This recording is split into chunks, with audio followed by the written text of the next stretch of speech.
एक जोरदार प्रहार के साथ घर के आईने को तोड़ते हुए मैं जोर से चिल्लाते हुए बोला, पागल हो गया है तू? कम से कम तू तो मुझे देख, एक आईना ही तो होता है जो कभी झूठ नहीं बोलता।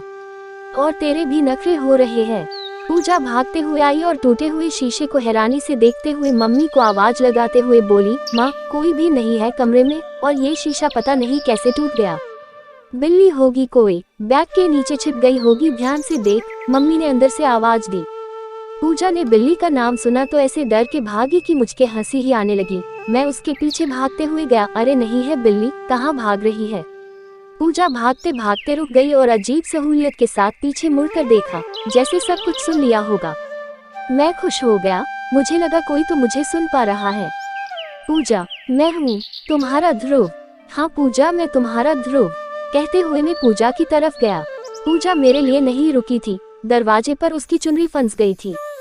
वो अब वापस दरवाजे के पास आने में आलस करते हुए कुंडे में फंसे दुपट्टे को दूर से ही झटका देकर निकालने की कोशिश करने लगी।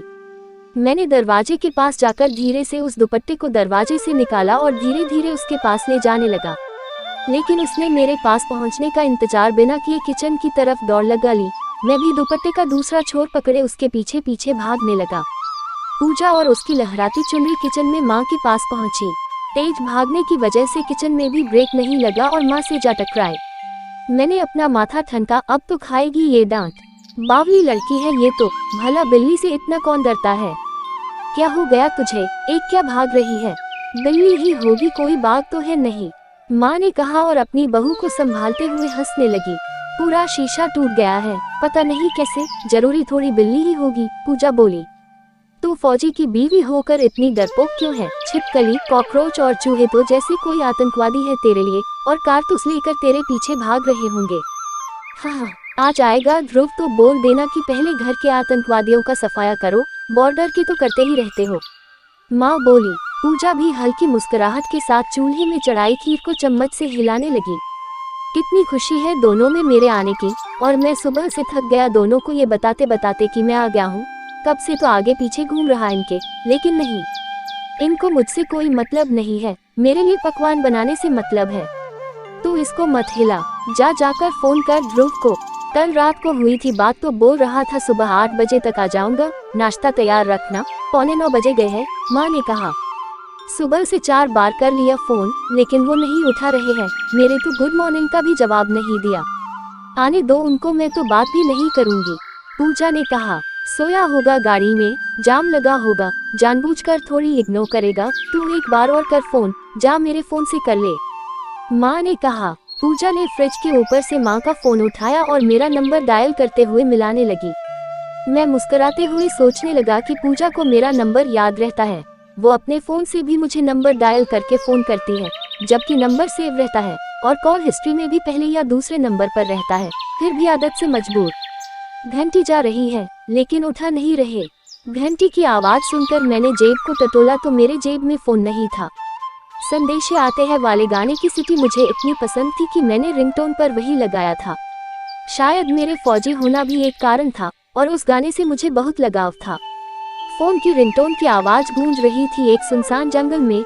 मोबाइल जमीन पर हल्की धूप घास से ओस की बूंदों को ओढ़े हुए वाइब्रेट कर रहा था, और उसके थोड़ी ही दूर एक गाड़ी का एक दरवाजा जला हुआ था और कांच के काले टुकड़े थे, और पास ही एक गाड़ी के पहिए में अब तक आग लग रही थी।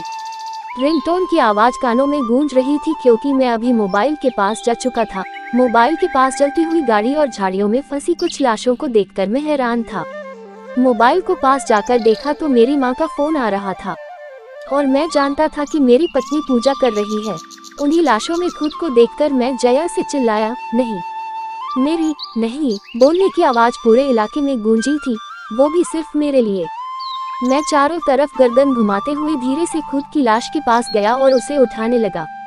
उसके सीने को मलने लगा ताकि श्वास वापस आ सके, लेकिन ये असंभव कार्य था। मैं हिम्मत हार हो चुका था। एक तरफ पूजा और माँ दोनों को मेरा इंतजार था और दूसरी तरफ मेरी गाड़ी का ब्लास्ट हो चुका था। मेरी तो नहीं, लेकिन सरकारी गाड़ी थी जिसमें मैं और मेरे 5-6 और साथी थे। शायद गाड़ी सड़क से नीचे गिर गई थी। मैं रात के उस वक्त को याद करने लगा जब हम एक साथ बॉर्डर के पास लगे कैंप से अपनी छुट्टी अप्रूव करके लौट रहे थे। सारे भाई लोग भी उतने ही खुश थे जितने हम 7 लोग जिन्हें छुट्टी मिली थी। ध्रुव यार, हमारा मन नहीं लगेगा तेरे बिना, रात को कंबल कुटाई किसकी करेंगे, राहुल ने शरारती अंदाज में कहा। राहुल मेरा सबसे बेस्ट फ्रेंड था और परेशान भी सबसे ज्यादा मुझे करता था। जब वो परेशान करता था तब मुझे ऐसा लगता था जैसे वो दोस्ती के नाम पर बस मजाक उड़ाता है मेरा। मैं बहुत बार उससे हमेशा के लिए झगड़कर दोस्ती से छुट्टी लेने की सोच लेता था। तंग आकर उसकी बात बात पर छेड़ना और बाकी लोगों के साथ मेरी खिल्ली उड़ाना मुझे पसंद नहीं था। लेकिन हर मुसीबत में जब वो मेरा साथ देता था तो मुझे यकीन हो गया कि वो बस मजाक करके सबको हंसाता है, दोस्ती भी तो निभाता है। उस दिन जब 4 आतंकवादियों ने कैंप पर हमला किया तो बाकी सब लड़ते लड़ते वहां से निकलकर दूसरी तरफ भाग चुके थे, लेकिन राहुल तब तक दीवार लांघ कर नहीं गया जब तक मैं फंसा हुआ था, जबकि वो ही सबसे फुर्तीला था। उसने पहले मुझे दीवार लंघवाया, उसके बाद खुद लंबी छलांग लगाई। उस दिन मुझे एहसास हुआ कि राहुल ही मेरा अच्छा दोस्त है। कल शाम को हंसते हंसते राहुल ने मुझे विदा किया और खिल्ली उड़ाते हुए कहा, अब तो कुछ दिन अपनी बीबी के पल्लू में बंधे रहना, जैसे परसों मैंने आई लव यू बोला था। सब लोग हैरानी से राहुल की तरफ देखने लगे तो मैंने हंसते हुए सारी बात बताई। मेरे फोन से मैसेज भेजा था, पूजा से मेरा झगड़ा हुआ था, मैंने इसे बताया था तो पता नहीं कब इसने ऐसी हरकत कर दी, कमीना है ये, दोस्त नहीं है। सब लोग हंसने लगे। हम गाड़ी से थोड़ी दूर ही गए थे कि राहुल का सर इमोजी के साथ मैसेज आ गया, आई मिस यू आर। मैंने स्माइली फेस भेजते हुए उसका मजाक उड़ाया क्योंकि मुझे पता था वो यहाँ भी कोई गेम खेलेगा। गाड़ी निकल पड़ी पिंजौर की तरफ। पंजाब बॉर्डर से होते हिमाचल की तरफ जाना था क्योंकि सब लोगों को छोड़ते हुए जाना था। मैंने गाड़ी के लास्ट वाले सबसे बड़े शीट पर कब्जा किया और पेट के बल लेटकर कोहनी पर सारा भार देते हुए मोबाइल हाथ में ले लिया। पूजा को मैसेज करते हुए लिखा, अब तो खुश हो ना, मैं छुट्टी लेकर आ रहा हूँ, वो भी पूरे महीने की। साथ में मैंने लास्ट सीट पर लेटे हुए एक सेल्फी ली और पूजा को सेंड कर दिया। तब भी पूजा को यकीन नहीं आया क्योंकि उसके साथ अक्सर मैं ऐसी ठिठोली करता रहता था, पुरानी फोटो भेजकर। उसने तुरंत वीडियो कॉल कर दिया। तब मेरे पास हेडफोन नहीं था तो मैंने फोन काटते हुए पहले बैग से हेडफोन निकाला और उसके बाद दोबारा कॉल लगाने लगा तो पूजा का मैसेज आ गया, मुझे पता है आप आ रहे हो। वीडियो कॉल कर रही थी लेकिन अब माँ के साथ मार्केट जाने लगी गई, शाम को कर लूंगी, टाइम लगेगा तो, नहीं भी किया तो भी कल तो आप आ ही जाओगे। पूजा का मैसेज देखने के बाद मैंने कॉल बैक नहीं किया, माँ को कॉल कर लिया, खेलो, प्रणाम माँ। बैठ गया तू गाड़ी में, थोड़ा ध्यान से आना, ठीक है, माँ ने कहा। लेकिन आपको कैसे? मैं कुछ कहता कि माँ दोबारा बोलने लगी, मुझे बहुत दिनों से ऐसा लग रहा था कि तेरे से मुलाकात होने वाली है, और जब बहू ने खुश होकर बताया ध्रुव आ रहा तो मैं समझ गई कि मेरा उस दिन का सपना जरूर पूरा होगा। 2-4 दिन पहले ही सपने में तू आया था घर। सपने तो मुझे भी आते हैं मम्मी, लेकिन बहुत अजीब ऐसे सपने कि मैं किसी को बताऊं भी तो कैसे, अजीब तरह से शुरू होते हैं, अजीब तरह से खत्म। मैंने कहा, तू तो बचपन से अजीब सपने देखता है, तेरे सपनों पर तो किताब भी लिखी जा सकती है। अभी वो सब छोड़, तू ये बता कि नाश्ता क्या करेगा कल सुबह? माँ ने कहा, ऐसे मत पूछो, आप जो पकाते हो वो स्पेशल होता है, पका लेना, मैं 8 बजे तक पहुँच जाऊंगा। मैंने कहा कुछ भी, माँ ने मार्केट जाना था तो जल्दी फोन काट दिया। रास्तों में नेटवर्क प्रॉब्लम बहुत आती है, नेट भी नहीं चल रहा था। मैंने मोबाइल में गाने चलाकर सोना ही बेहतर समझा। मेरी एक और खास बात थी जिसके कारण मेरा मजाक भी बनाते थे दोस्त। वो खास बात ये थी कि मुझे जहां आंखें बंद करके 5 मिनट रह लिया वही नींद आ जाती थी, कभी कुर्सी में, कभी किसी पत्थर में, कभी कैंप के अंदर चटाई बिछाकर ही सो जाता था। इतनी प्यारी नींद थी कि इंतजार करती आंखें मूंदने का। गाना सुनते सुनते ही मुझे गाड़ी में नींद आ गई। उस नींद के बाद का मुझे कुछ याद नहीं। मैं घर चला गया तो मुझे कोई देख नहीं पा रहा था। मैंने घर का शीशा तक इसलिए तोड़ दिया क्योंकि उसमें मेरी परछाई भी नहीं दिख रही थी। पूजा ने भी नहीं देखा, ना ही माँ ने। जब पूजा ने माँ के फोन पर फोन किया तो मैंने पाया कि मैं तो किसी जंगल में ही बेसुध पड़ा हूँ। फोन पर फोन आ रहे थे और मैं अपने चारों तरफ जल रही गाड़ी के पुर्जों और साथियों की लाश को देख रहा था। एक अजीब सा डर मेरे मन में था क्योंकि मुझे अभी अभी पता लगा कि वो शीशे में मेरे नहीं दिखने की वजह क्या थी। पूजा ने क्यों मुझे नहीं देखा, क्यों माँ को मैं महसूस नहीं हुआ, मुझे सब मालूम हो चुका था। इस सब का कारण था कि मैं मर चुका था, लेकिन मेरी आत्मा को सिर्फ घर जाने की बेचैनी थी, इसलिए वो शरीर को छोड़कर घर चले गई। अब मैं घुटने के बल अपने गिरे पड़े मोबाइल की तरफ गया। झाड़ियाँ इतनी थी कि कोई ठीक से तनकर चल भी नहीं सकता। जैसे ही मैं मोबाइल को पकड़े लगा तो मोबाइल के पास किसी का पैर नजर आया। मैंने पैर को देखते हुए ऊपर की तरफ गर्दन उठाई तो एक लड़खड़ाता हुआ फौजी को अपने सामने पाया, जिसने वो मोबाइल उठाया और आने वाली कॉल को डिस्कनेक्ट करके एक हेल्पलाइन नंबर डायल कर लिया। हेलो, गाड़ी नंबर 136 से टू अमृतसर टू हिमाचल पलट गई है और गाड़ी के सारे जवान मौत के घाट उतर गए हैं।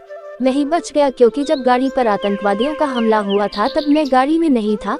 गाड़ी पर इलेक्ट्रिक कारतूस से हमला करके उसका बैलेंस बिगाड़ दिया और पलटते हुए गाड़ी पर गोलियां चलाई गई। मैं बहुत मुश्किल से सभी फौजी भाइयों की लाश तक पहुंचा हूं। ओके, हम करते हैं कुछ, कहते हुए कॉल डिस्कनेक्ट हो गया। अरे ये तो रघु है, मैंने खुद से कहा और झाड़ी को हटाते हुए रघु के पास गया। रघु से मैं कुछ कहता कि एक बार फिर पूजा का कॉल आया। रघु ने नाम पढ़ा और कहा, क्या कहूँ मैं पूजा भाभी को, कैसे उठाऊं फोन? अरे उठा ले ना, प्लीज उठा ले और बोल दे कि ध्रुव आ रहा है, उसे बोल देना। मैंने कहा ही था कि रघु भी बोल पड़ा, मुझ में नहीं हिम्मत, लेकिन ध्रुव जाएगा, ध्रुव घर तो जाएगा, वो भी पूरे शान से। तिरंगा उसका कफन होगा, तिरंगा में लिपटकर ध्रुव घर पहुंचेगा। उससे पहले पहुंच चुकी होगी उसकी कहानी। जिस तरह उसने इन 8 साल में आतंकियों का जीना हराम किया था, घुसपैठियों को उनके कैंप में घुसकर मारने का खिताब भी तो ध्रुव को हासिल है। यही नहीं, ध्रुव ने अकेले 8 आतंकवादियों से लड़कर सुपरहीरो की उपाधि जो हासिल की है। उस दिन को कैसे देश भूल जाएंगे जब 4 जवानों को शहीद करने वाले आतंकवादियों ने ध्रुव को किडनैप करके पूरे देश को चुनौती दे दी थी और अपनी शर्त मंजूर करने के लिए धमकियां दी रहे थे। ध्रुव ने ही उस शर्त को न मानने को कहा था, लेकिन सरकार ने अपने जवान के लिए शर्त मंजूर कर ली थी, तो ध्रुव ने उन सभी आतंकियों के साथ उनके शर्तों का भी नामो निशान मिटा दिया था। रघु अकेले अकेले आंखों में पानी लिए मेरी तारीफ किए जा रहा था। अरे बस कर मेरे भाई, रो मत, तुम मेरे लिए रोते हो और मुझे फिक्र उस माँ की है जिसने कल शाम को भी ठीक से खाना नहीं खाया होगा, ये सोचकर कि कल सुबह अपने बेटे के साथ खाऊंगी। और मेरी बीवी पूजा, कितनी बदनसीब है वो, उसे तो प्यार से गले भी साल में एक बार लगाता हूँ। वो भी इंतजार कर रही होगी कि मैं आऊंगा तो पहले ढेर सारी शिकायत करेगी और उसके बाद अपने दिल की बात बताएगी। मैं फिर से उसका हाथ पकड़कर उंगली से उसे घुमाते हुए किसी हिंदी पुराने जमाने के गाने में झूमूंगा, जैसे हर बार झूमते थे। आखिर उसे भी गर्व होता है कि उसका फौजी पति छुट्टी लेकर आया है, जिसे वो सुबह शाम याद करती है। बहुत सारे अरमानों पर पानी फिर चुका था। मैं भी ठहर गया और रघु भी अभी वही रुका था। उसने फोन तो नहीं उठाया, लेकिन अब वो अपने ही मोबाइल पर फोन करने लगा क्योंकि उसका मोबाइल खो चुका था। उसे उम्मीद थी कि यही कहीं गिरा होगा। सूरज की शुरुआती किरण अब झाड़ियों से छनते हुए हमारी तरफ आने लगी और झाड़ियों की ओस भी कोहरा बनकर उड़ने लगी। रघु हमारी लाशों के पास ही बैठ गया और इंतजार करने लगा कि उनकी मदद के लिए टीम आए। मैं अब जान चुका था कि मैं मर गया, इसलिए अभी इन झाड़ियों से ज्यादा जरूरी था घर जाकर ये देखना कि कहीं उन तक खबर तो नहीं पहुंच गई। घर गया तो अभी भी वहाँ कुछ नहीं पता था। वो लोग टेंशन में जरूर थे कि 9:15 बज गए, लेकिन मैं घर नहीं आया, न ही फोन उठा रहा था। तेरे पास उसके दोस्तों का नंबर होगा, किसी को फोन करके पूछ, माँ ने पूजा से कहा। एक ही का नंबर है, राहुल का, लेकिन वो साथ नहीं आया। मैंने किया था उसको फोन, पूजा ने कहा। एक बार और करके पूछ ले, वो ध्रुव के अलावा किसी और को फोन करके पूछ लेगा, माँ बोली। माँ की जिद को देखते हुए पूजा ने फिर से राहुल को फोन किया। इस बीच राहुल की रघु से बात हो चुकी थी मेरे फोन से, इसलिए राहुल सब जानता था। एक झिझक के साथ राहुल ने फोन उठाया। हेलो भैया, आपकी हुई बात उनसे, पूजा ने कहा। राहुल के पास कहने को कोई शब्द नहीं थे। उसने कांपती रोती सी आवाज में कहा, भाभी आप टीवी खोल लो। कहते ही राहुल ने फोन काट दिया।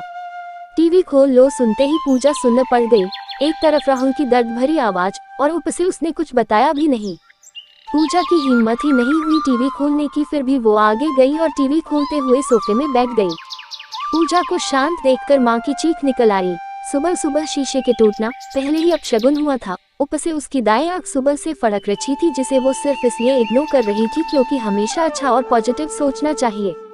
टीवी में समाचार इस प्रकार थे, सुपर हीरो ध्रुव और उसके साथी हुए आतंकवादियों के धोखे का शिकार। कुछ दिन पहले ध्रुव के दिखाए कारनामे से डरे हुए आतंकवादियों ने रात के अंधेरे का फायदा उठाकर किया पलटवार। देश को फिर से हुआ 6 जवानों को खोने का नुकसान। फिर से भारत माता के 6 पुत्र अब हमेशा के लिए सो गए हैं अपनी माँ के गोद में। 6 शहीद जवानों को पूरा देश देगा भावभीनी श्रद्धांजलि। शहीद जवान ध्रुव की जगह उनकी मां निर्जला देवी को किया जाएगा सम्मानित। समाचार देखते देखते पूजा बेहोश हो गई और माँ भी आंखों से आंसू बहाते हुए टीवी पर नजर गलाए ना कुछ देख रही थी ना कुछ सुन रही थी। क्योंकि जो उसने सुना था उसके अलावा उसके सुनने लायक कोई बात नहीं थी दुनिया में।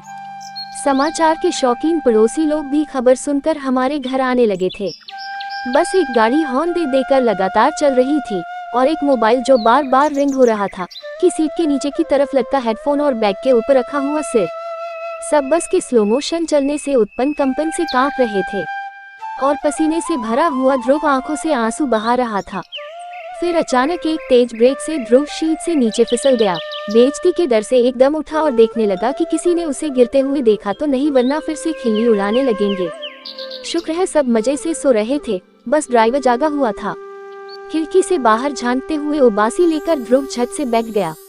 हे प्रभु, ये सुपरहीरो बनने के सपने क्यों इतने तंग करते हैं मुझे। अपने फौजी साथी तो मुझे पेल के रखते हैं, फिर इतने सारे आतंकवादियों को उनके कैंप में जाकर कैसे मारा मैंने, और मैं खुद भी तो मरा।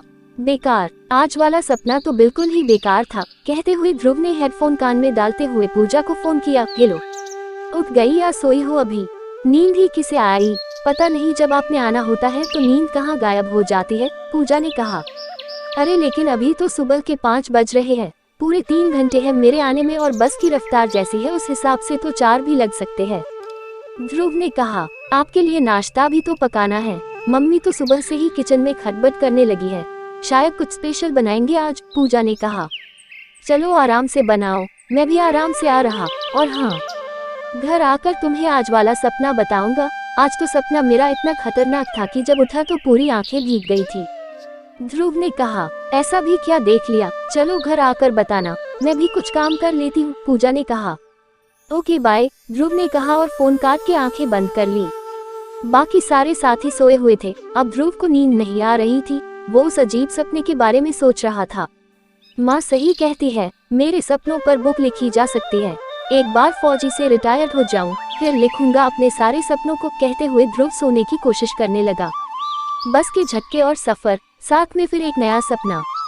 ध्रुव की लाइफ तो नींद और सपनों में ही उलझ गई थी। अभी तक के सपने में वो एक सुपरहीरो था, अगर नींद में देखेगा तो वो हमेशा सुपरहीरो सपने में ही रहेगा। असल जिंदगी में सुपरहीरो बनने के लिए खुली आंखों से सपने देखने पड़ते हैं और मेहनत करनी पड़ती है। खैर, ध्रुव को मेहनत करना पसंद था, लेकिन सिर्फ सपनों में, इसलिए तो वो बिना मेहनत के जहां आंखें बंद करता वहीं सो जाता था। इस वीडियो को एंड तक देखने के लिए धन्यवाद। अगर आपको ये स्टोरी अच्छी लगी हो तो चैनल को सब्सक्राइब करना ना भूलें। मिलते हैं नेक्स्ट वीडियो में।